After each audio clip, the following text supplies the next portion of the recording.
I think there are a few areas of growth that would interest me. Uh, One of them is local and hyper-local, which is interesting partly because, albeit at the expense of local newspapers, and I don't particularly want to hurt local newspapers, which have been hurt badly enough already, there is potentially an incremental source of money there if you can actually make local television work. That's one thing.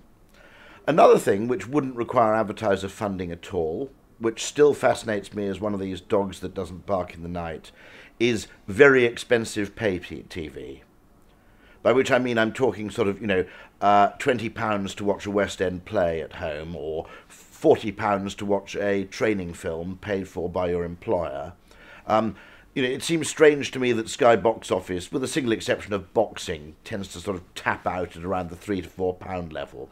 Certain television, albeit not often to a massive audience, seems to me to have a big consumer surplus, and you could charge a lot more for it. And how do you think that sort of ultra premium service could best be delivered? Is it through, do you think IPTV and connected TVs will help? Well, I think IPTV will help enormously because, of course, to some extent, bandwidth limitations then have gone away.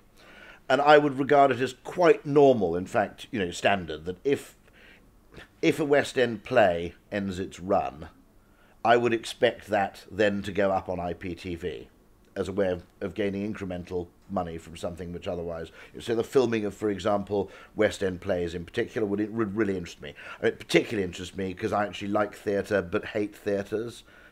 I'd much rather watch it at home with a cup of coffee and a cigarette than go to all the bother. If you think about, just an interesting little aside, if you think about the cost of a theatre visit, about, for two of you, about £60 to £80 is the cost of the tickets. But there's probably another £80, which might be babysitting, a meal out, taxi fares, parking costs, or if you live outside London, the cost of a hotel room. So actually, of the cost of an evening at the West End only gets about 50% of it, or even less.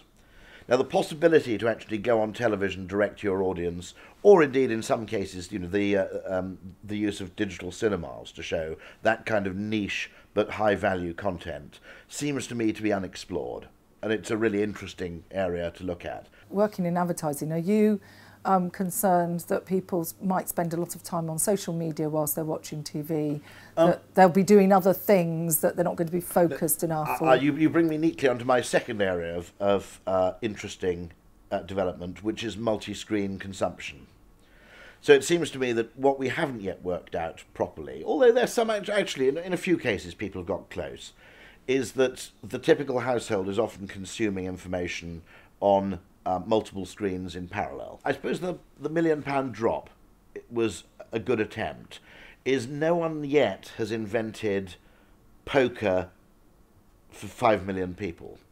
If we can invent a game which is played live on television, the panel game where 1 million people can participate rather than 6, whoever invents the structure of that particular game has a fortune waiting for them. It's just no one quite has actually come up with it yet. But I don't doubt conceivably it exists out there somewhere.